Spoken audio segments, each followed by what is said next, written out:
आमचा जागर नमस्कार रसिक श्रोते हो. साहित्य जागर निर्मित जागरदीप श्राव्य दिवाळी अंक 2023च्या स्वयंदीप सदराच्या पहिल्या भागात मी मनोज सुरडकर आपलं सहर्ष स्वागत करतो. स्वयंदीपच्या पहिल्या भागात आज आपण ऐकणार आहोत अंध अपंग कलाकारांना स्वतःचा मंच मिळवून देणाऱ्या आणि कलाकारांना स्वाभिमानाने जगता यावं व स्वतःचा उत्कर्ष स्वतःच साधता यावा म्हणून कार्यरत असलेल्या किशोर गोहिल ह्यांचे the national organisation of disable artist म्हणजेच नोडा या संघटनेच्या वाटचालीचा आढावा घेणारे मनोगत. चला तर जाणून घेऊया नोडा या संघटनेबद्दल. नमस्कार बंधू आणि भगिनींनो, साहित्य जागरच्या श्रोत्यांचं मी किशोर गोहिल मनापासून स्वागत करतो आहे. जागरदीपच्या श्राव्य अंकासाठी मी आज आपल्याशी नोडा अर्थात the national organisation of the disable artists या आपल्या एका संस्थेविषयी बोलणार आहे. ही संस्था का निर्माण केली गेली, तिची गरज का भासली आणि आजपर्यंत तिने काय केलं आणि पुढे काय करायचं आहे ह्याच्याबद्दल माहिती देता देता आलेल्या काही अनुभवांची शिदोरी जी माझ्या गाठीला आहे तीसुद्धा आपल्याबरोबर मी आज शेअर करणार आहे. 1989ला मला कलाकार म्हणून पहिला चान्स मिळाला आणि नंतर हळूहळू ह्याबद्दल निर्णय दृढ होत चालला की एक कलाकार म्हणूनच आपण पुढे काम करायचं. असं करत असताना भरपूर प्रोत्साहन आणि यश मिळत होतं, थोडेफार पैसेही मिळत होते. पण हे सगळं करत असताना जाणवत होतं की ज्या सामाजिक संस्था अंध अपंगांसाठी काम करतात त्या अंध अपंगांच्या कलागुणांचा वापर करून खूप मोठ्या प्रमाणावरती देणग्या गोळा करतात, परंतु त्याचा पुरेसा सन्माननीय वाटा जो आहे तो त्यांना मिळत नाही. एका बाजूला हा अन्याय तर होताच, पण दुसऱ्या बाजूला या अंध अपंग संस्थांमध्ये काम करणारे जे कर्मचारी होते त्यांना दुहेरी फायदे देण्यात येत होते. कार्यक्रमांना आल्याबद्दल सुट्ट्या पण दिल्या जात होत्या आणि त्याशिवाय कार्यक्रमाचा मोबदला पण दिला जात होता आणि तो सुद्धा अंध कलाकारांपेक्षा किंवा अपंग कलाकारांपेक्षा जास्त दिला जात होता. तसंच काही घटना अशा घडल्या की अंध अपंगांसाठी प्राप्त झालेल्या बक्षिसाच्या रकमा ज्या आहेत त्याच्यामध्ये सरकारी पगारावर असलेल्या डोळस कर्मचाऱ्यांनी भागीदारी मागितली, त्याचा विरोध झाला आणि तिथून जी फारकत घ्यायला सुरुवात केली. मग काही कार्यक्रम आपला एक वेगळा ग्रुप बनवून करायला सुरुवात केली. असं काही दिवस चाललं, पण नंतर जेव्हा असं लक्षात आलं की जर आपल्याला मोठ्या प्रमाणावर कार्यक्रम करायचे असतील, मोठे कार्यक्रम करायचे असतील, नाट्यगृहांमध्ये कार्यक्रम करायचे असतील तर आपल्याला एका संघटनेची, एका संस्थेची गरज आहे, एक नाव पाहिजे. आणि मग अशा वेळेला the national organisation of the disable artist या संस्थेचा विचार मनात आला आणि मी आज धन्यवाद देतो की त्याची घटना केतन कोठारी यांनी आम्हाला लिहून दिली आणि सुरुवातीला बरेच मित्र ज्यांनी आपल्याला साथ दिली आणि काही मित्रांनी काही कार्यक्रम मिळवण्यात मदत केली, काही मित्रांनी काही कार्यक्रम आयोजित करण्यात मदत केली. अशा पद्धतीने आमचे कार्यक्रम सुरू झाले. हळूहळू कार्यक्रमांचा दर्जा सुधारत होता, हळूहळू कार्यक्रम मिळण्याची संख्या वाढत होती आणि संस्थेच्या कलाकारांकडे स्वतःची वाद्य नसल्यामुळे वाद्य भाड्याने आणावी लागायची आणि खर्च मोठा व्हायचा आणि कलाकारांच्या वाट्याला फार कमी पैसा यायचा. तर हळूहळू काही शुभचिंतकांनी मिळून वाद्य वगैरे आपल्या कलाकारांना घेऊन दिली, त्याच्यामुळे बराच खर्च कमी झाला आणि कलाकारांना मानधन वाढवता आलं. त्याचप्रमाणे मग हळूहळू जेव्हा कार्यक्रमांचा दर्जा सुधारायला लागला तेव्हा मग एका कंपनीने आमच्याशी टायअप केलं आणि आम्ही त्या कंपनीबरोबर वेगवेगळ्या संकल्पनावर आधारित कार्यक्रम सुरू करून आम्ही कार्यक्रम सुरू केले आणि चांगल्या नाट्यगृहांमध्ये, चांगल्या क्राऊडमध्ये असा आमचे कार्यक्रम व्हायला लागले. हे करता करता एकदा अमेरिकेला जायची संधी आली, पण विजा न मिळाल्यामुळे, कुठे कागदांची कमतरता होती की काय होतं मला माहीत नाही, पण विजा न मिळाल्यामुळे आमचं बरंच हसं झालं. पण त्यातूनही आमचे कलाकार निराश झाले नाही आणि 2007 साली आम्ही पहिल्यांदा दुबईला जाण्यासाठी विमानात बसलो. त्यावेळेला विजा न मिळून अमेरिकेला जाण्याचं जे नैराश्य होतं त्याची आठवण येऊन आमचं आम्हालाच हसूसुद्धा आलं.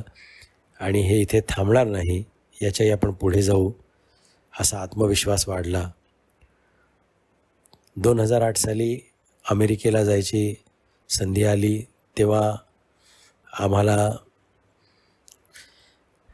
विजा कधी मिळेल, जाणं कधी होईल, आम्हाला विजा मिळण्यासाठी जे पिटिशन लागतं ते कधी येईल असं चातकासारखी आम्ही वाट पाहत होतो. आणि वाट पाहता पाहता कधी काही दुसरी बातमी यायची, कधी काही वेगळी बातमी यायची, असा आशे निराशेचा खेळ चालू असताना एप्रिलपासून आमची जी तयारी चालू होती आणि शेवटी आम्ही जूनमध्ये अमेरिकेला निघालो आणि जून, जुलै, ऑगस्ट असे 2.5 महिन्याची यशस्वी टूर करून आम्हाला इनफॅक्ट अमेरिकेतच राहून आमचा विजा जो आहे त्याची डेट वाढवून घ्यावी लागली. एवढे कार्यक्रम आम्हाला त्या काळात मिळाले आणि आम्ही यशस्वी सफर करून आलो. आणि ते कार्यक्रम इतके यशस्वी झाले की पुन्हा एकदा 2008 सालीच आम्हाला ऑक्टोबर महिन्यात पुन्हा अमेरिकेला जाण्याची संधी मिळाली.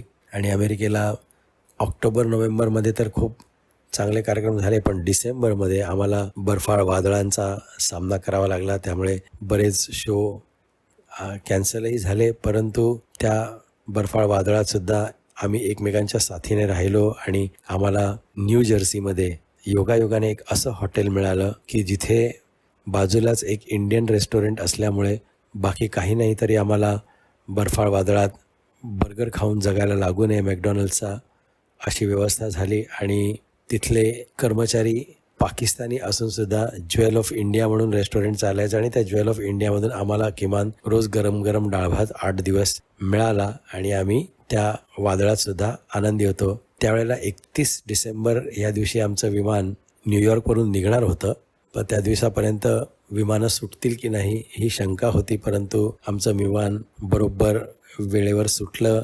आणि आकाशातून लोक नवीन वर्षाची US, युरोप आणि एशियन कंट्रीजमध्ये चालत असलेली आतषबाजी, आमचे काही मित्र ज्यांना थोडं थोडं दिसत होतं ते बघत बघत आम्ही भारतात 1 जानेवारीला 2009 या दिवशी पोचलो. आणि अशी आमची दुसरी सफरसुद्धा यशस्वी झाली. त्यानंतर पुन्हा 2010मध्ये आम्हाला अमेरिकेला जायला लागलं. त्यावेळेलाही आम्ही अमेरिका आणि कॅनडाची अशाच पद्धतीची यशस्वी टूर करून आलो. असंच आम्हाला मस्कतला गुजराती समाजाकडून निमंत्रण आलं आणि आम्ही गुजराती समाजासाठी मस्कतला जाऊन कार्यक्रम केले.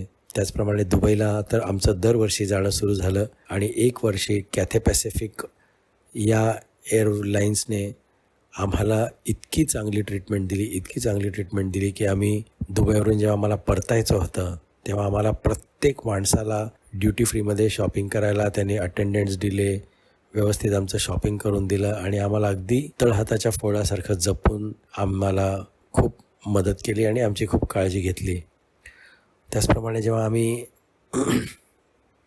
अमेरिकेला पहिल्यांदा गेलो होतो तेव्हा आम्ही फ्रँकफर्ट एअरपोर्टवर उतरलो होतो. आणि फ्रँकफर्ट एअरपोर्टवर आम्ही जेव्हा उतरलो, आपल्या भारतीय लोकांना पाणी वगैरे प्यायला लागतं आणि ते विकत घेणं ही कल्पना बिलकुल त्यांना सहन होत नाही. मग जेव्हा आम्ही एअरपोर्ट स्टाफला सांगितलं की आम्हाला तहान वगैरे लागली तेव्हा त्यांनी आमच्यासाठी ते लोक सोडा वॉटरला, तिकडे स्पार्कलिंग वॉटर म्हणतात, त्याची छान व्यवस्था केली. आणि आम्ही एकमेकांच्या खांद्यावर हात ठेवून लाईनने चालायचो म्हणून त्यांनी आम्हाला बॉलिवूडची गाणी म्हणतो म्हणून आम्हाला त्यांनी बॉलिवूड एक्सप्रेस हे नाव दिलं होतं. आणि आमच्याकडून काही छान हिंदी गाणी म्हणून घेतली. त्याचे शब्द त्यांच्या लक्षात नाही राहिले, पण चाली लक्षात ठेवून ते छान आमच्याशी गप्पा मारत ती गाणी गुणगुणायची. आणि आम्हाला फ्रँकफर्ट एअरपोर्टला जे विमान बदलायचं होतं ते विमान बदलण्याची प्रक्रिया त्यांनी आम्हाला छानपैकी करून दिली. असे खूप गोड अनुभव पण आहेत, पण असे गमतीशीर अनुभव पण आहेत की आम्ही एकदा दुबईला जायचं होतं तेव्हा शारजा एअरपोर्टवरती आमच्याकडे जी आपली ब्लाइंडनेस सर्टिफिकेट होती जे हॉस्पिटलची हाताने लिहिलेली वगैरे, ती सर्टिफिकेट आम्ही कॅरी केली होती, पण ती सर्टिफिकेट त्यांना वाचता येईनात. मग आम्हाला रात्री 1:30 वाजता आम्ही शारजा एअरपोर्टवर उतरलो होतो, तर सकाळी 7 वाजता डॉक्टर येईपर्यंत त्यांनी थांबवलं.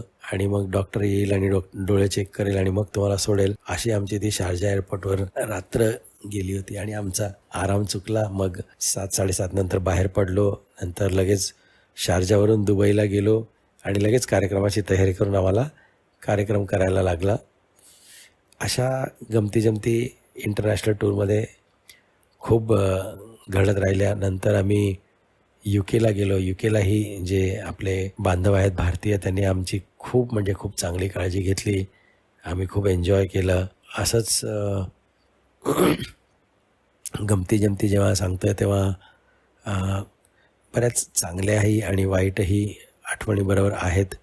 वाईट आठवणी सांगून मला आज पुन्हा त्या आठवणींना उजाळा द्यायचा नाही म्हणून त्या नाही सांगत, पण खूप छान छान आठवणी आहेत आमच्या. आम्ही दुबईला एका टूरला गेलो होतो. त्यावेळेला लोक इतके प्रसन्न झाले की आम्हाला त्यांनी गोल्ड कॉईन्स गिफ्ट दिले होते. गोल्ड कॉईन्स शुक्रवारी त्यांना घेऊन देणं शक्य नव्हतं म्हणून गोल्ड कॉईन्सच्या वर्थ त्यांनी आम्हाला अमाऊंट दिली की ह्याच्यातून तुम्ही गोल्ड कॉईन्स घ्या. इतके लोक आपल्या म्युझिकने भारावून जात असत. आणि दुबईला जेव्हा आम्ही कार्यक्रम करायला जातो तेव्हा फक्त भारतीय नव्हे, भारतीय, बांगलादेशी, अफगाणी, श्रीलंकन, नेपाळी असे सगळे जे आपण ज्याला भारतीय उपमहाद्वीप म्हणतो त्या सगळ्या देशातले लोक आमच्यावर भरभरून प्रेम करायचे आणि आम्हाला खूप प्रेमाने वागवायचे.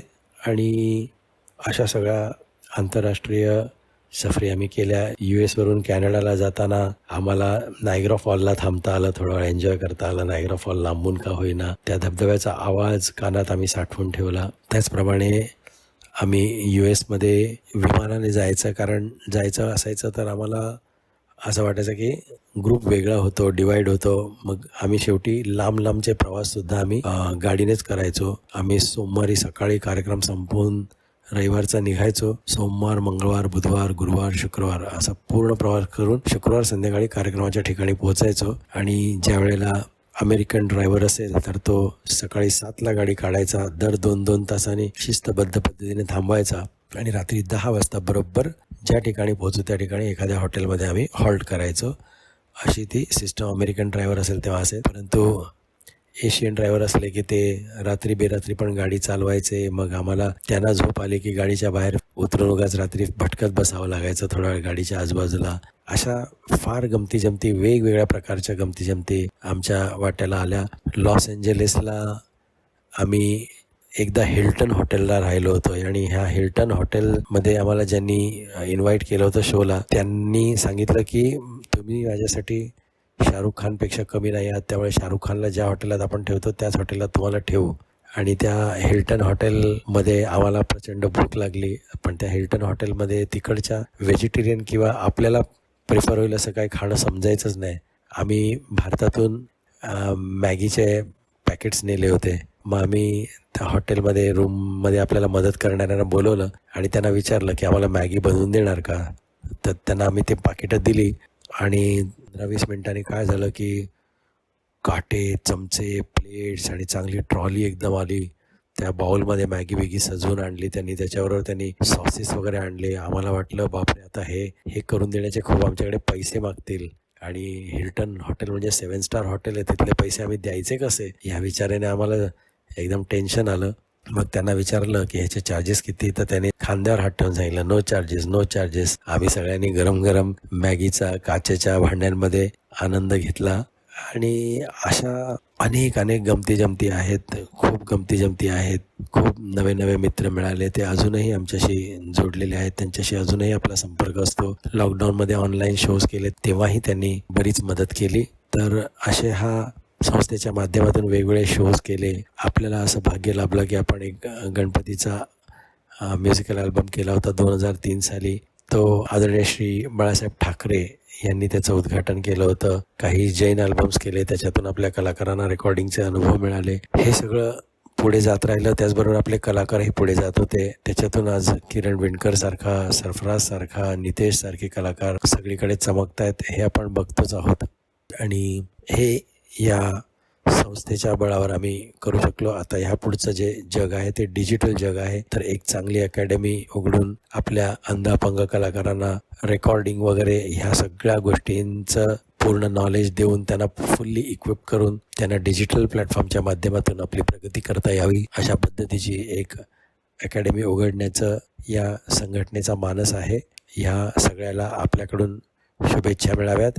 आणि शेवटी या श्राव्य दिवाळी अंकात या संघटनेची, या संस्थेची ओळख करून देण्याची संधी दिली त्याबद्दल मी प्रशासक मंडळांचे आभार मानतो. आपल्या श्रोत्यांनीही आमची ही ओळख मला पूर्ण विश्वास आहे की मनापासून ऐकली असेल. त्यांचेही आभार मानतो आणि त्यांना दीपावलीच्या शुभेच्छाही देतो. आणि या संस्थेच्या प्रगतीमध्ये साहित्य जागरच्या पण खूप लोकांनी खूप वाटा उचललेला आहे. त्यामुळे या प्रसंगी औचित्य साधून आपल्याला धन्यवाद देतो. आपल्याला पुन्हा सगळ्यांना दीपावलीच्या शुभेच्छा देतो आणि या श्राव्य दिवाळी अंकाची अशीच उत्तरोत्तर कक्षा रुंदावत जावो, वाढत जावो, जनजनांपर्यंत हा जो जागरदीप आहे तो पोहोचो या सदिच्छा व्यक्त करतो. पुन्हा एकदा सगळ्यांना धन्यवाद देतो आणि आपली रजा घेतो. तुमचा आमचा जागर दीप